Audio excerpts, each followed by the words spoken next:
and welcome to She Thinks, a podcast where you're allowed to think for yourself. I'm your host, Beverly Hallberg, and on today's episode, we look at the British monarchy and ask the ever-important question, should Americans care about the royal family?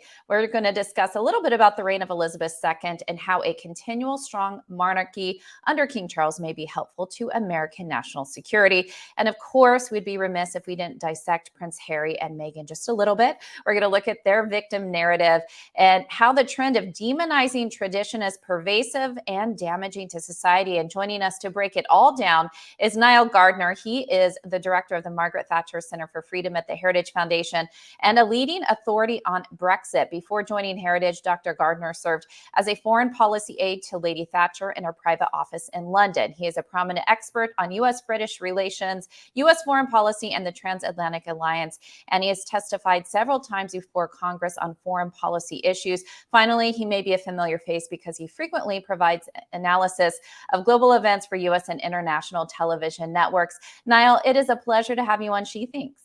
It's great to be here. Thank you very much, Beverly. And I have been following, first of all, we know each other. We've known each other for a while, but I've been following you very closely on Twitter and on TV as the whole Prince Harry and Meghan saga has unfolded before all our eyes, whether or not we wanted to see it. We are going to touch on them later in the episode today, but I wanted to start and just focus on the British monarchy itself.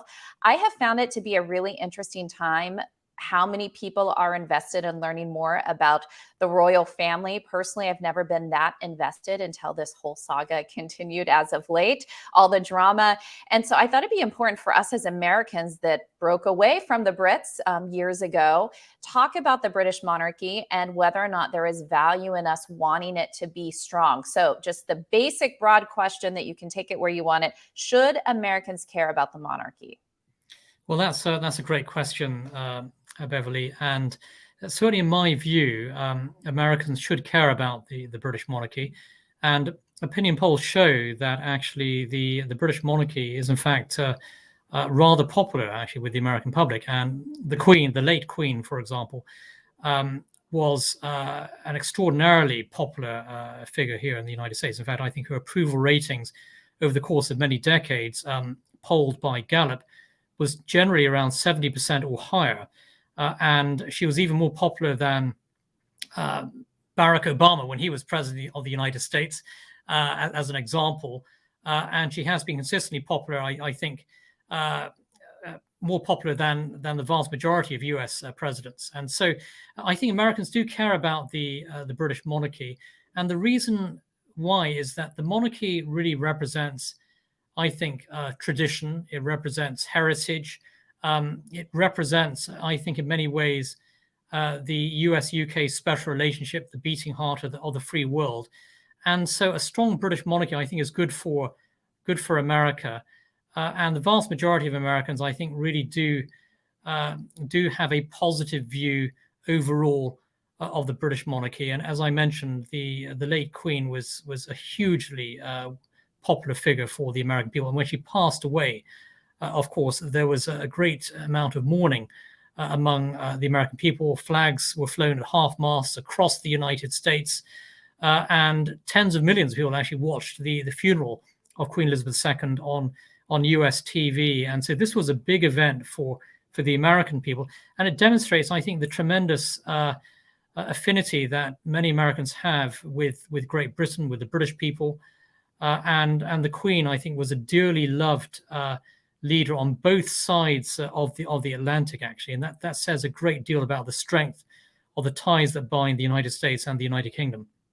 One of the things I thought was so fascinating when she did pass and all of the tributes to her was seeing those photos of her with all the past U.S. presidents, how many of them she outlived, obviously her very long reign. It was just astonishing to see. And something that I think epitomizes her reign is this word duty. She had a duty. She felt that it was what she was called to do. And I think many of us admire that. And I think what's been surprising, just by her grandson attacking the family, attacking her by default, even if he doesn't attack her directly, is here is this female, this young female from decades ago that was able to do this. There's also, of course, been female prime ministers in Britain. And so if we want to talk about victim status, women often didn't hold these types of offices. And I actually think England or the UK has been leading the way for women to be leaders. And that's why I find some of the attacks really so ironic and hypocritical. Yeah, that's an excellent point here. And it is worth noting, of course, that the United Kingdom has already had 3 women prime ministers, starting with Margaret Thatcher, then later Theresa May, and then, of course, Liz Truss. And so the UK has led the way in many ways in terms of leadership by strong conservative women. And you mentioned the relentless attacks from Prince Harry that we've seen against the British monarchy. I think there's been a tremendous backlash against both Harry and Meghan on both sides of the Atlantic, and both figures have plummeted in terms of overall popularity in the UK, but also here in the United States. And I think the campaign, the nefarious and vicious campaign against the monarchy waged by Harry and Meghan has been a big flop. It's been a big disaster, really. And on both sides of the Atlantic, I think the American British people are united actually in rejecting the nastiness from the Harry and Meghan camp. And I do think that it's a very destructive agenda that they have put forward. And I think the monarchy remains, of course, extremely strong. And Queen Elizabeth was an absolutely phenomenal leader over the course of many decades, the longest serving monarch. And she was somebody who really exemplified the spirit of the British nation. And I think that Americans tremendously respect that, actually. And I think Americans are overwhelmingly rejecting the negative message coming from Harry and Meghan, the Duke and Duchess of Sussex. They are now pariahs in the UK and increasingly unpopular in America as well. And I want to unpack one of the accusations made against Queen Elizabeth II. It's something that we heard leading up into her death and then her death itself. And that is, of course, attaching her to the British Empire and this word colonization, which is talked about in very negative terms. Can you talk about not just her reign within Britain itself, but also all the different countries and territories across the world, and how one should view her time running this empire? Well, Queen Elizabeth II, of course, was absolutely instrumental in terms of the establishment of what is known today as the Commonwealth of Nations, which has 56 countries. Most of them are former parts of the British Empire. A few countries are not, but most have a historic connection to the United Kingdom. And the Queen's role was absolutely pivotal in terms of making the Commonwealth of Nations, formerly the British Commonwealth, a tremendous force on the world stage. In fact, there are over 2 billion people who live within the Commonwealth. That, of course, includes India as well, but also includes countries such as Australia, Canada, and New Zealand. And the fact that the Commonwealth is so strong today is a testament not only to the Queen's tremendous leadership, but also to the great affinity that these countries still have with the United Kingdom, and the British Empire, in my view, which led to the Commonwealth of Nations today, was overall a great force for good on the world stage, and I think that the British legacy across the world has been overall a very positive one, and you do see the woke left here in the United States, but also in Britain and in many parts of the world, attacking the British legacy. They attack the British Empire, of course, on multiple fronts. But the British Empire ultimately has resulted today in this tremendously successful group of nations known as the Commonwealth of Nations. The Queen, of course, played a lead role in the establishment of that. But the monarchy really, in essence, represents history, tradition, but also British leadership as well on the world stage. And it is significant that those who are attacking the monarchy, especially on the left in the United States, are those who like to attack tradition, history. They often have a deeply both anti-British and anti-American approach as well. And at the end of the day, the United States and the United Kingdom are united through their common heritage and history. The United States, of course, rightly fought a war of independence, which the American people fought a war of independence resulting in the United States of America. And that, of course, has been a great development for the world. The United States leads the free world today, and Britain stands shoulder to shoulder with the United States. And so the US and British people are united together. We have a common history and heritage and culture. That is something to be tremendously celebrated. And I think it's significant that the woke left are strongly targeting the British monarchy today, because they know it does represent, I think, all of the values, the tradition, the history that they oppose and they despise. But the monarchy is actually growing stronger today than it ever has been, and I think. And I think the woke campaign is not succeeding in any way. So let me talk a little bit about the woke campaign. What is it about tradition that is so threatening to that agenda? Yeah, that's a really good question. I think the British monarchy represents, in essence, continuity. It represents traditional values. It is, I think, one of the most important institutions in the Western world, and I think that the British monarchy represents, I think, the tremendous history of Great Britain as a world leading nation, and so the left absolutely hate that, just as they hate the idea of America leading in the world today. And so the woke left try to tear down both Great Britain and the United States, and they see certainly the British monarchy, excuse me, as a big part of their target list, actually. And so I think it's very important that we do defeat the nefarious agenda of the woke left. And let's now move a little bit to Prince Harry and Meghan, and you've mentioned them already. At one place I want to start, because of course I have watched their documentary. I've not read the book or listened to the audio book. I've heard enough excerpts and seen enough excerpts to not want to read his book. But I found it fascinating during the documentary that they talked about Brexit throughout it. And you were somebody who was leading the charge on Brexit. What did you make of that connection? Why are they making it? It's not a correct connection, but can you just expand on that just a little bit? Yes, as you point out, Beverly, I was a big supporter of Brexit. I worked for Lady Thatcher, who in many ways I think was the first Brexiteer. In fact, her 2002 book, Statecraft, laid the foundations of Brexit, and she was the first British leader to call for the UK to think about leaving the EU. And that was actually 14 years ahead of the Brexit referendum in 2016. Now, Meghan and Harry, of course, have launched multiple attacks on Britain. But one of the areas that Harry has focused on has been Brexit, and clearly Harry is not a fan of Brexit. After all, I would describe Prince Harry as a sort of quintessential left-wing, woke globalist in his overall outlook, and so Brexit is all about sovereignty and self-determination, and Brexit, of course, has been strongly driven by British conservatives.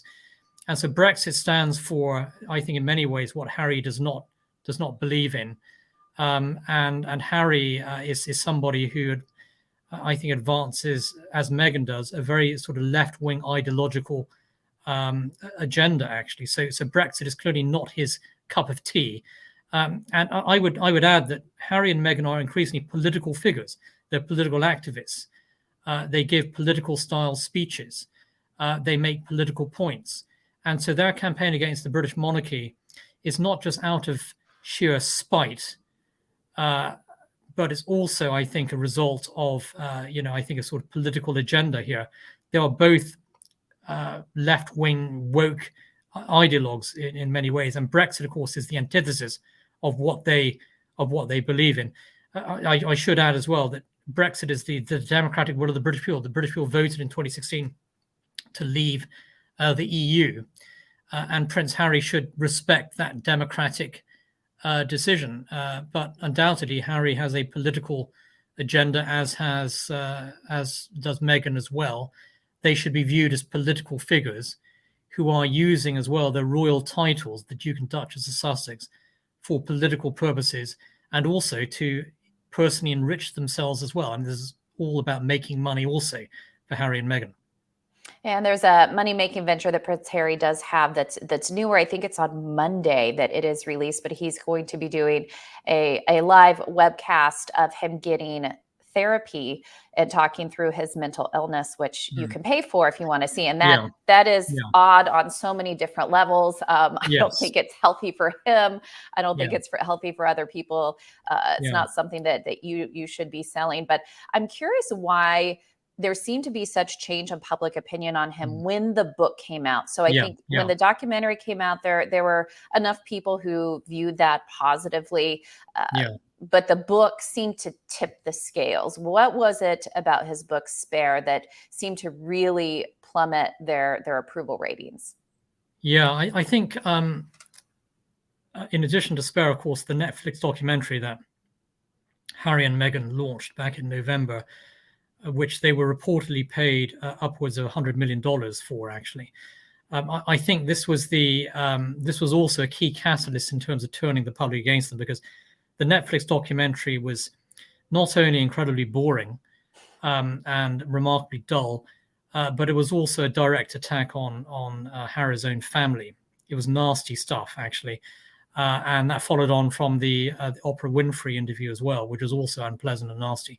And then you had Harry's book Spare, which came out earlier this year. And reportedly, Harry's been paid $20 million as part of a bigger book deal, which may include Meghan possibly writing a book as well. And Harry, I think, really upset the British public because it was just a litany of attacks upon his own family. No one was spared of criticism in Harry's book, from the King through to Kate Middleton, through to Prince William, Camilla, of course. Everybody gets targeted by Harry in this book. It's a very nasty piece of work, and in my view, it's full of salacious lies and disinformation, which of course have been strongly refuted by the royal family. And this is I think it's one of the most deeply unpleasant books of the modern era, really. It's also, I have to say, very badly written. And it is full of, I think, vicious lies, frankly, is what it is. And so the British public don't like these sorts of nefarious attacks upon the royals. And so they've turned hugely against Harry. And in the United States as well, I think Harry's approval rating's fallen by 48 percentage points since the publication of the book.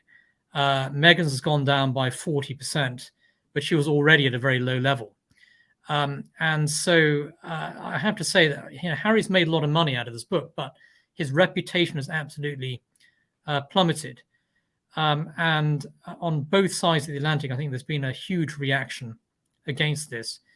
And Harry just comes across as a very narcissistic, unpleasant character, actually. And Harry used to be a very popular figure in the UK, hugely popular. And now I think if Harry and Meghan, showed up at the coronation on May 6th, they would probably be booed, actually, by a lot of the public. So it's not clear whether they will be attending, but if they do attend, they will probably receive a very negative reception on the streets.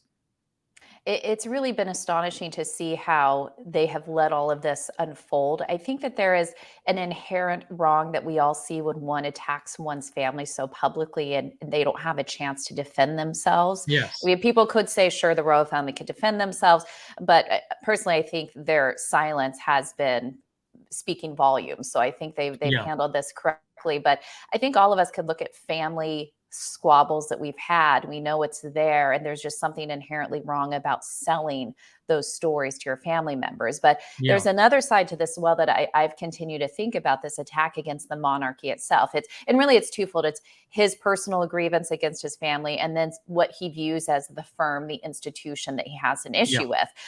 But the British people like the monarchy. This is something they want. So he's attacking the British people as well. And I was even thinking about this from an economic standpoint. And this is my question to you. If by chance the British monarchy went away, let's say it became deeply unpopular, I don't think this is going to happen. But what would that do to tourism? What would that do to the economy? What would that do to the British people financially if the monarchy went away? Now, I know taxes do go to them, but there's so much built on tourism around the monarchy, correct?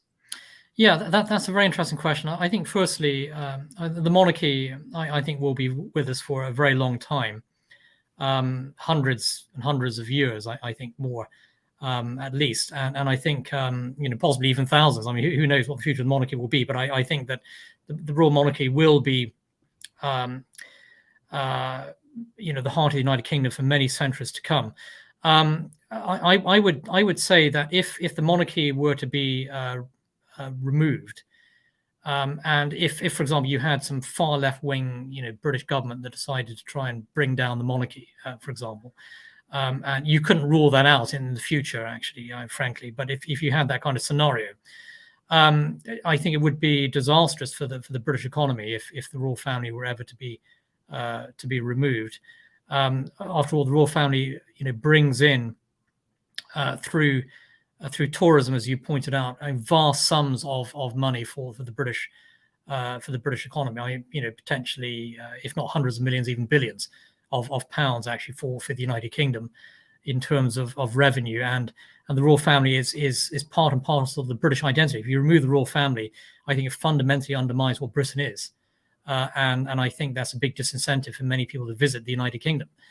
So they draw in, actually, in terms of money raised through visitors in the United Kingdom, far more than they receive in taxpayer money.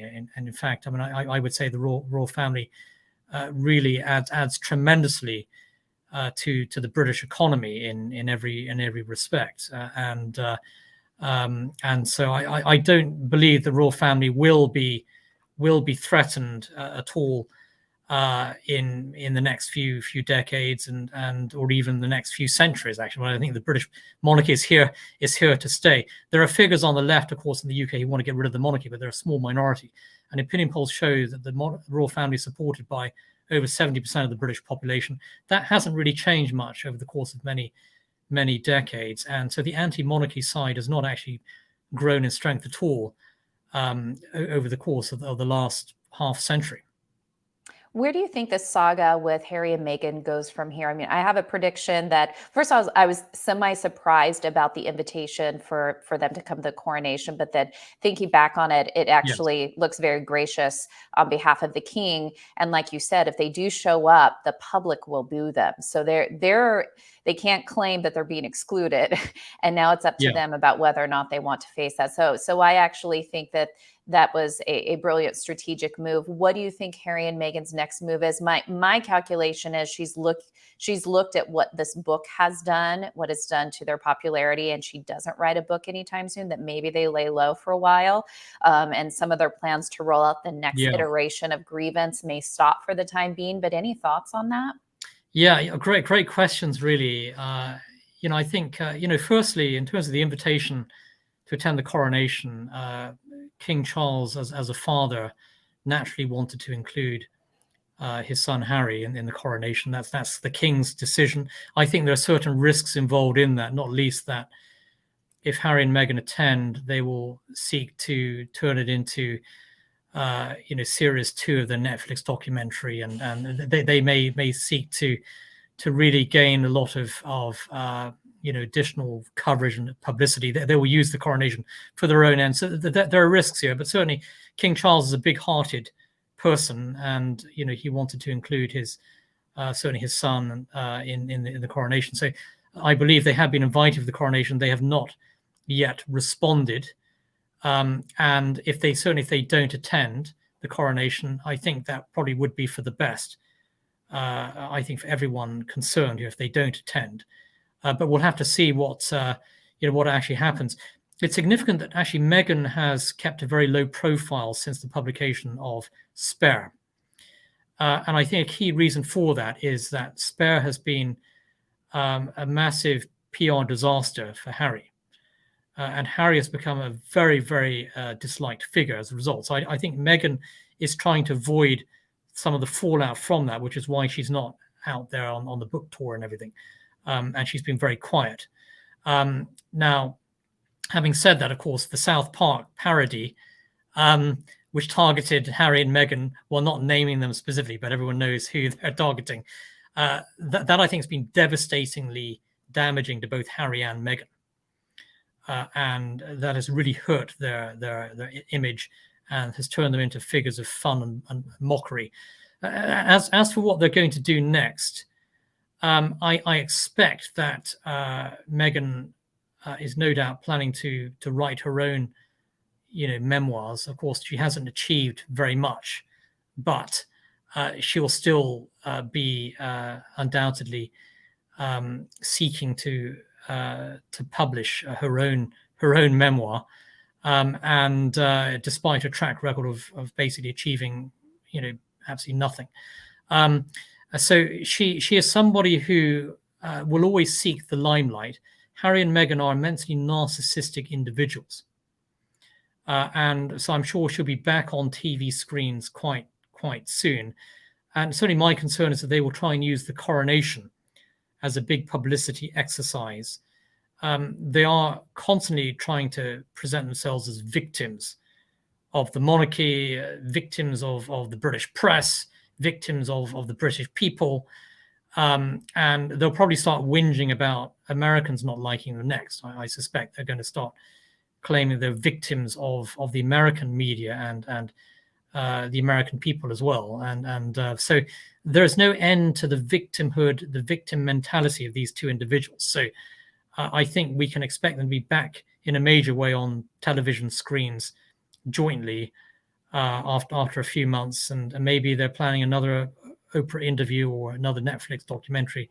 But they'll be never far away from the limelight. But they've taken a big hit recently with the backlash against Spare, and the South Park episode, which I watched in its entirety, is devastating. And it's devastating because it's actually very accurate in terms of portraying the narcissism and the constant whining of Meghan and Harry. And so it's actually devastatingly good in terms of its. And I think it actually did capture my mentality as well, which was there was a scene talking about saying, just stop talking about them. And he's like, I can't, they're everywhere, which is where I am on this. But I do think that there is a larger reason why I've been fascinated with this, not because of the royal family. And of course, that's an added element, but it's where do we go as a society with the victimhood mentality? Are people going to adhere to it and look at them and see them as perpetual victims? Or is there a point where people say, come on, like be an overcomer, even if you think you've been wrong, give up. So to me, it's been interesting because where are young people going to fall on this idea that there are grievances wherever we go? And so I think that still remains to be seen. And that's a reason to follow up. But my final question for you is looking forward to this coronation. I believe it's May 6th is when the coronation is. What does King Charles need to do as king? What are you hoping to know that he is definitely a little bit too closely attached to the green agenda for my liking, but what can we expect from him? Yeah, that is a very interesting point because Charles is very different to his mother. And I think, the Queen, of course, the late Queen kept out of politics completely. Charles has a track record of comments on environmental issues. He's spoken out on refugee immigration matters in the past when he was Prince Charles. And so he has to be very, very careful not to get involved in political matters, because I think one of the reasons why the monarchy is so successful is that it's kept out of politics altogether. And so Charles has to resist the temptation to weigh in on political matters, because that will only, I think undermine the monarchy rather than strengthen it. And I think Camilla, the Queen Consort, who will actually officially become Queen as well, she has a bit more leeway to weigh in on some matters. In fact, she recently made remarks attacking the censorship of books. So Roald Dahl, a famous British author, has had his books edited and censored recently after a campaign on the left, and so Camilla actually spoke out against that. And I think her intervention was good, actually, in the sense that she has more leeway to speak on things, and she was basically just defending the principle of freedom of speech, which is sacrosanct in the United Kingdom. And so actually some of Camilla's interventions have been very positive. I do think the king, though, has to be very careful not to be speaking out on environmental issues, for example. This will only undermine his position. I think the king is so far off to a strong start. He used to be far less popular than the Queen, but I think he's growing in popularity with the British public. There's a lot of goodwill towards King Charles, and so I think that the coronation is very important symbolically for the king, and I think the British people have rallied around the king, and I expect he will be be a strong and effective king. He will be succeeded ultimately by Prince William, who I think will be a magnificent leader for the United Kingdom. I think William is somebody who has demonstrated a tremendous heart of service for the British people, and Kate has been absolutely wonderful as well. So I think the future is in very, very good hands, and I think it will be a successful reign for King Charles III. And I think that the future for the monarchy looks very bright with William and Kate, the Prince and Princess of Wales. I think they will be fantastic leaders for the United Kingdom. So I'm very positive and optimistic about the future of the monarchy. What about the titles for Harry, Meghan, and also their children? What do you think of that? That's an important issue, really, because Harry and Meghan still retain the title of Duke and Duchess of Sussex, which I think is outrageous. They're no longer working royals. They don't contribute anything to the monarchy. They trade off their titles to generate their own personal wealth. They're making a lot of money, frankly, off the fact that they are the Duke and Duchess of Sussex. If they were not members of the royal family, I don't think anyone would care what they have to say at all, really. And they would be individuals without any real status. And I would say no one would pay much attention to them if they were actually exiled from the royal family. My advice to the royals has always been remove the titles of the Duke and Duchess of Sussex. They do not deserve to be carrying those titles. They do nothing for the royal family. They do everything they can to undermine the royal family, attack the royal family. So I do hope that their royal titles will be removed as swiftly as possible. But the king has not shown any inclination to do that.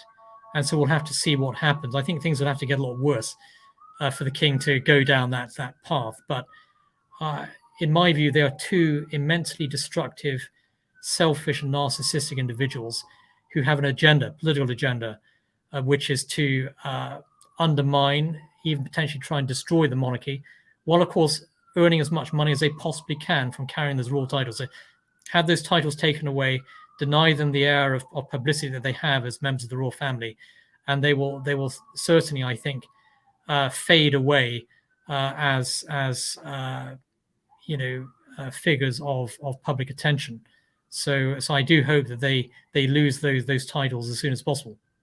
Final question for you. Do the Brits blame Americans for Meghan? That's a great question. I don't think they do, actually. I don't get any sense of that. And also there's a recognition in Britain that Meghan represents a certain kind of left-wing liberal elite in the United States. In terms of her overall approach and her views. And I think there's an understanding that most Americans are actually fed up of Harry and Meghan. So, I think the British people share the same sentiments as the American people. So I don't think this has resulted in any anti-American sentiment in Britain.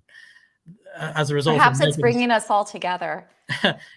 Actually, that's a great point, Beverly, because I think that the British and American people are united in their rejection of the Harry Meghan agenda. It's brought the Americans and the Brits closer together, ironically. And I do think that Harry and Meghan are increasingly isolated in their mansion in Montecito. And they are celebrated by a small, narrow liberal elite in the United States. And opinion polls show this. The vast majority of Americans, I think, really have just had enough of Meghan and Harry, and they certainly think that Meghan does not speak for them. And if anything, their campaign of hate towards the royal family has brought the British and the American people closer together. Well, as we were talking about, I think it's much more than what this means for this specific family, what it means for the monarchy, but it's also what it represents about victim narrative. And Yes. also, like you were saying, the elite and how they view other people and how they view their own grievances. So I think that's why it's an important story to follow.